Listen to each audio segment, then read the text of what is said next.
Me preguntan si la música incita a la violencia. Al contrario, creo que hay que liberar algo que pueda ayudar a los demás. No sé si lo estoy logrando, pero en todo caso es el objetivo.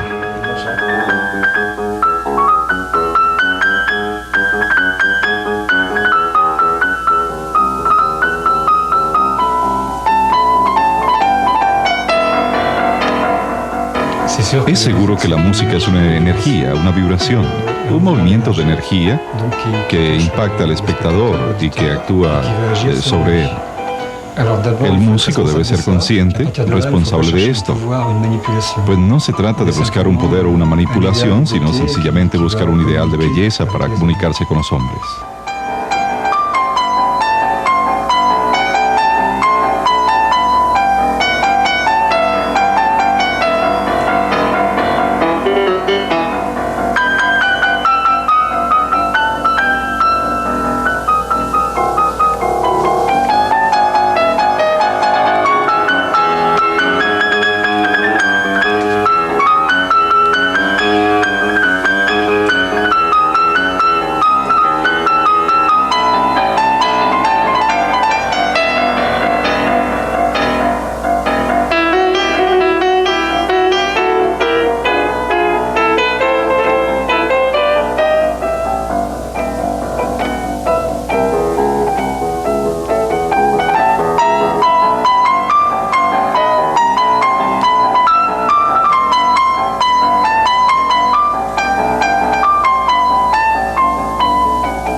Tuve la suerte de tener un padre que era un muy buen profesor de piano, así que aprendí a leer música antes que saber leer.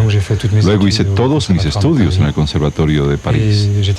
Me consideraban muy dotado, incluso niño prodigio, y esto era como un regalo con algo de veneno, porque conocí el éxito muy rápido.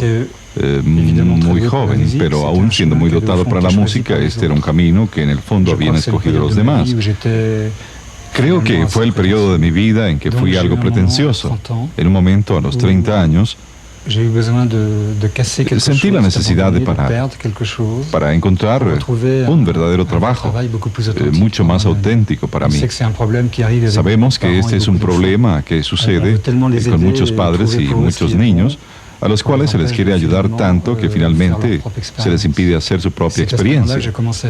En ese momento, entonces, empecé una colección de campanas y de gongs y me fui encauzando hacia la filosofía oriental, la música oriental, una manera de aproximarse al arte desde otro ángulo, y como en muchos cuentos de hadas, hay que ir muy lejos a buscar un tesoro, y te encuentras con alguien que ya ha recorrido ese sueño y te descubre ese tesoro en ti mismo.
otro aspecto de Alan Kremski, que es improvisar.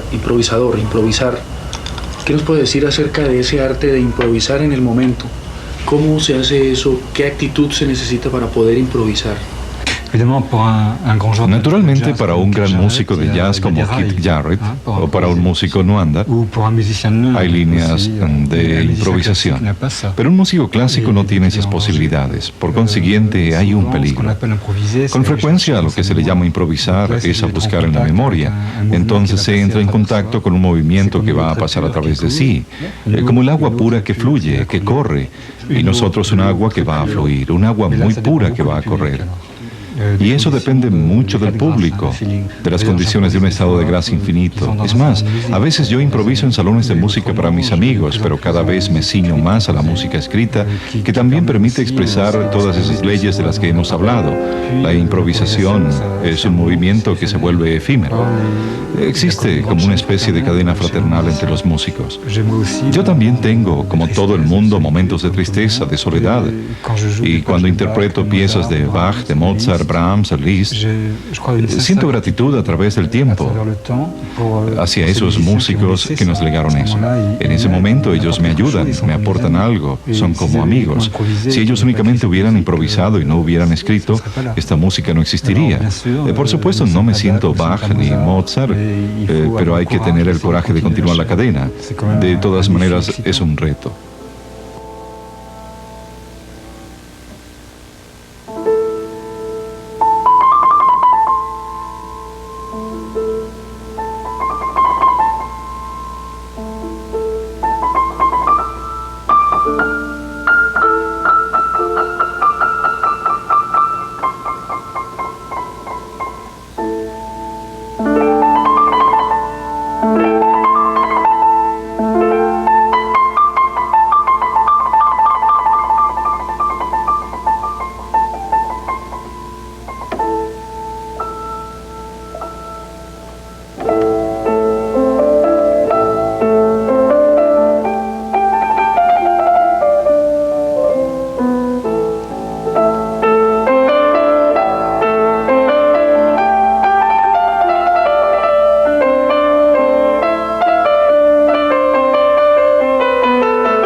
Precisamente en esta música hay un movimiento vibratorio, pero con frecuencia los músicos, los artistas no son realmente conscientes de ello. Entonces ellos cambian intelectualmente el orden de los sonidos. Pero como solo es un cambio intelectual, yo diría que no es porque se cambia el orden de los sonidos que el espíritu, el impulso logra pasar. Y el problema no es tocar los sentimientos solamente, sino al ser humano en su totalidad. ¿Por qué dice la gente que la música de Bach los equilibra tanto? Porque Bach poseía el conocimiento de eso. Era un compositor muy místico. Hay todo un simbolismo en sus obras y al mismo tiempo una gran fuerza física, una gran fe, una gran sinceridad. Entonces el ritmo, el armazón, la estructura de la música de Bach se dirige al cuerpo. El ritmo, la pulsión de la música de Bach, todos esos aspectos tocan el cuerpo. Al mismo tiempo, el desarrollo geométrico de las líneas en el espacio, el simbolismo, ocurre como en espejos. Todas esas líneas de energía que se cruzan en el espacio, incluso como se hacía en esa época, la numerología, la correspondencia mística entre las letras y las notas, todos esos aspectos tocan lo mental, el intelecto del oyente. Al mismo tiempo hay un sentimiento muy fuerte en la melodía. En la ciencia de los intervalos, una sinceridad absoluta en cada nota, y eso es tocar el sentimiento. Podríamos decir entonces, de una manera muy esquemática, que es una vibración que se divide en tres aspectos más o menos equilibrado, y entonces es por esto que el ser humano es muy tocado por la música de Bach. Desde este punto de vista, este es un principio que se encuentra con frecuencia en los tejidos orientales o en las grandes catedrales de Europa, donde la arquitectura, la piedra, el volumen tocan el cuerpo. Todas las alegorías y simbolismos tocan el intelecto, y un juego sutil de proporciones en las líneas, el espacio casi íntimo, las luces, todo eso toca al sentimiento, un poco recogido, un poco sagrado. Se podría decir que por oposición muchos artistas modernos buscan únicamente, en el fondo, la energía unilateral, que algunas músicas modernas de hoy para los jóvenes solo tocan el cuerpo y el cuerpo reacciona casi nerviosamente, pero el resto no es tocado para nada. También algunas canciones que tocan, diría que no solo el sentimiento, sino el sentimentalismo y también algunas exageraciones totalmente intelectuales, llamadas de vanguardia, que solo tocan el intelecto. Pero cuando el artista es realmente consciente de eso y busca el camino más completo, más integral, esto toca al público. Eso significa ir hacia la fuente de la energía, hacia la fuente de sí mismo.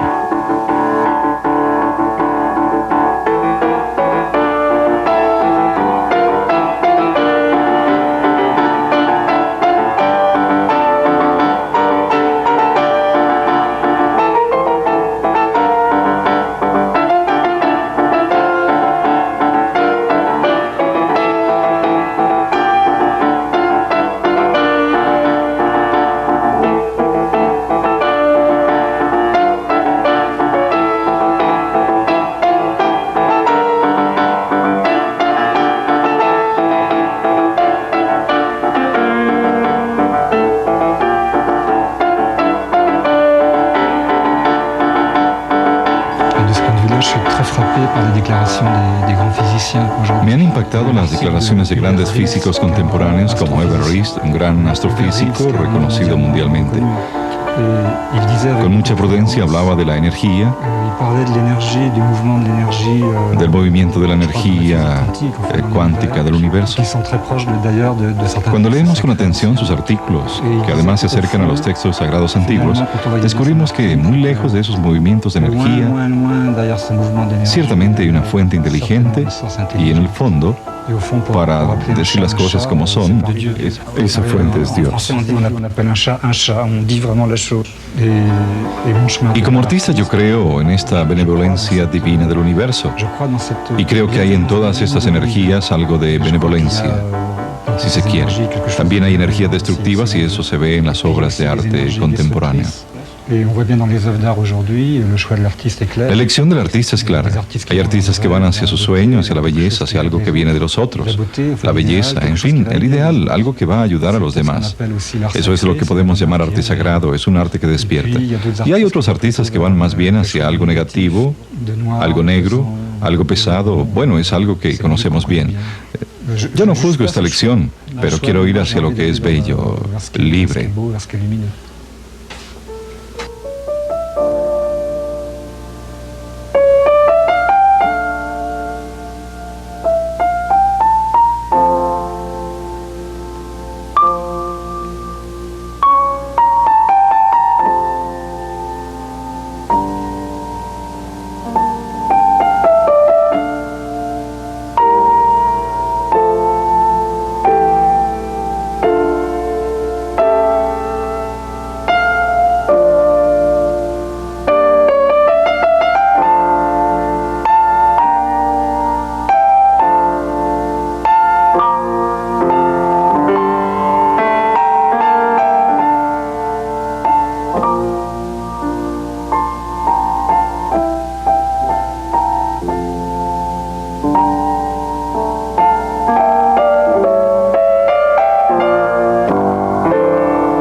Esto toca con los conceptos de música objetiva y música subjetiva, arte objetivo, arte subjetivo. ¿Cuál es la diferencia entre música objetiva y música subjetiva? Personalmente no sé qué es la música objetiva. Tengo el deseo de saberlo. Ella debe existir en alguna parte. En todo caso, existió en la antigüedad. Hay huellas en la arquitectura, ejemplos. Pero antes de preguntarse sobre la música objetiva, hay que preguntarse sobre el objetivo.